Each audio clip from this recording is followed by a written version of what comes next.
তো ঈদের 2 দিন পরে আজকে আসলাম বাড়ি, কারণ মা কিন্তু মানে না, সবাই মানলেও মা কিন্তু মানে না। তো আমি, আমার এই যে বোন, এই যে এরা দুইজন আগে, আর আমার মেহেবুব এই যে পিছে পিছে আসতেছে, আর মা ওইদিকে আর কি। আমাদের অনেক তাল বাড়ি আছে আর কি, বাবা অনেকগুলা আবাদ করছে, যেরকম ধরেন বাইগন সব কিছু। এখন তো খুব রোদ, তাই মা কিন্তু পাশন দিয়ে একটু দেখেন। আমার বাবা কৃষক, তো তাই এগুলা হলো পাটা, মানে জংলি পাটা। এগুলা দিয়ে কিন্তু কাপড় চোপড়, মানে যেগুলা পাটার ছালা বলে, তো এগুলা কিন্তু তৈরি করে। এই যে অনেক দূর দেখেন, অনেক দূর।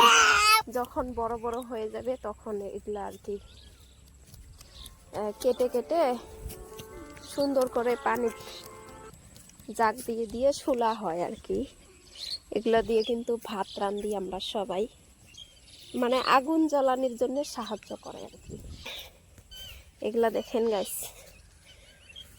আমার বাবার পরিশ্রম দেখেন কতটুক করে। এগুলা হলো ধান, এই যে অনেক দূর এগুলা আর কি বিছন।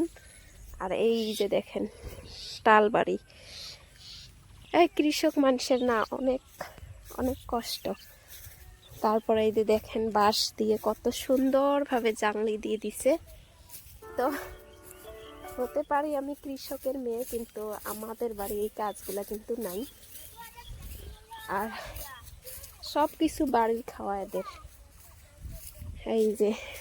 এই যে মা বসে বসে পানি খাইতেছে, বাবাও ছিল একটু আগে।